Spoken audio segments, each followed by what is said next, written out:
My Lords, I warmly welcome all new members of your Lordship's House and congratulate them on their impressive maiden speeches. My Lords, on university campuses, real freedom of speech is vanishing. Please watch, if you have a moment, the brilliant speech by Maeve Halligan. She recently gave it at the Cambridge Union on how LGBTQ+ ideology is failing gay people. But her student union originally blocked her from starting a group for women to meet with other women. Why?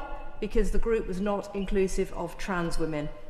And elsewhere, Jewish students in our country face appalling ordeals. The Stand With Us report documents bomb threats, physical attacks and doxing. A Jewish student at King's was reportedly required to write a 1,000-word essay explaining why displaying an Israeli flag had been wrong. Now, 2/3 of academics believe that their university would prioritise feeling safe over freedom of speech. This is completely wrong, this focus on safetyism. It's antithetical to developing robust adults who are able to thrive in the world outside their ivory towers. And the government has faffed about with the Conservatives' 2023 Free Speech Act, stripping out duties on Students' Union, and I'm very disappointed there is nothing in the gracious speech on freedom of speech, which is so foundational to a successful society. Secondly, I want to touch briefly on SCND.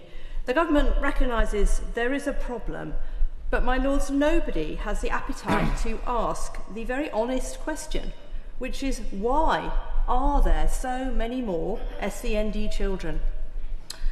If up to 1 in 5 children now are deemed to have special needs, surely that is an absurd concept, a stretching of the concept of special. Now, the government is promising more money, and Baroness Spielman of this House notes, spending more money on a child will not necessarily improve their experience or outcomes. But of course, parents desperately want to believe that something can be done, and it's easier for the state to be kind than to be honest. And this might explain why we already spend £15 billion a year. That, my Lords, is more than £500 from every household on high needs SCND and children's disability living allowance. But we have no real idea of what real difference this spending is making to those children's lives. My Lords, the recent explosion in SCND isn't caused by profound physical disability or severe cognitive impairment. The numbers are driven up by autism, ADHD and behavioural disorders. The idea of neurodiversity, which covers all of these conditions, started life as a campaigning movement. And now these terms, neurodiverse and neurodivergent, can be found all over social media. And of course, teenagers seeking to find their tribe are drawn to these identities. My Lords, I have 2 psychology degrees, and I learned in those degrees that every human brain is genetically unique. It is genetically diverse. So neurodiversity is a simple biological descriptor of every human brain. But more dangerously and more worryingly, I believe, the converse concept is there are some people who are perhaps unfortunate enough to be neurotypical, and that means they're undeserving of any special help.